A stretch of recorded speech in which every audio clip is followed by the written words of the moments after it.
Keme 2628 Unboxing. Let's go! Dumating na nga pala yung Keme 2628 ko na hair clipper. Tara, samahan nyo akong mag-unboxing. Sa halagang 600 plus lang ay meron ka na nitong hair clipper na ito.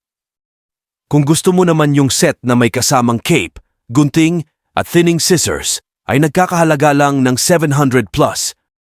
Ang sumusunod ay ang specifications ng hair clipper na ito.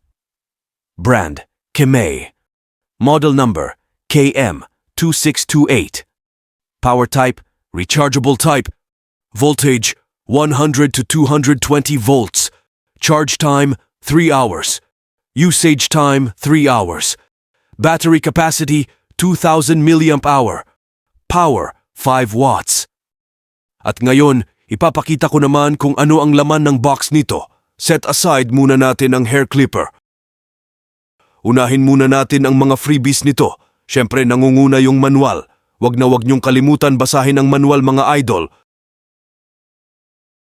Sunod naman itong charging cord. May kasama din itong oil. Ang hirap patanggalin. Ayan, natanggal din.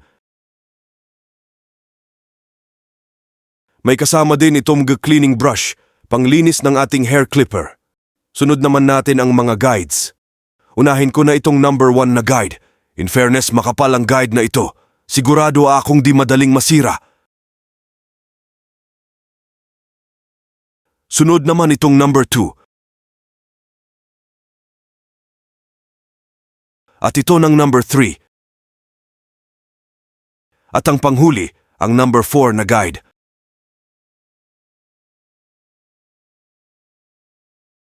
Ngayon, ito na ang ating main event. Ipinakilala ko sa inyo, Keme 2628. All metal nga pala ito mga idol. Ang ganda ng kulay, gray and gold. Hindi naman siya masyadong mabigat kahit all metal body. Napakaswabe din nitong hawakan dahil sa forma niya. Naka-fade blade na nga pala ito na carbon steel. Napaka-premium ng quality nito kahit mababa lang ang presyo. At floating lever naman ang adjuster nito. Ito ang bagay sa mga magsisimula pa lang at hindi pa kayang bumili ng mamahalin. Sulit din naman ang pera nyo dito dahil napakaganda ng quality nito. Try nga natin paandarin. Malakas din pala ang makina nito mga idol. Hindi din mayadong ma-vibrate. Comfortable lang siya hawakan. Naka-LCD display na rin pala ito. Check out nyo na mga idol.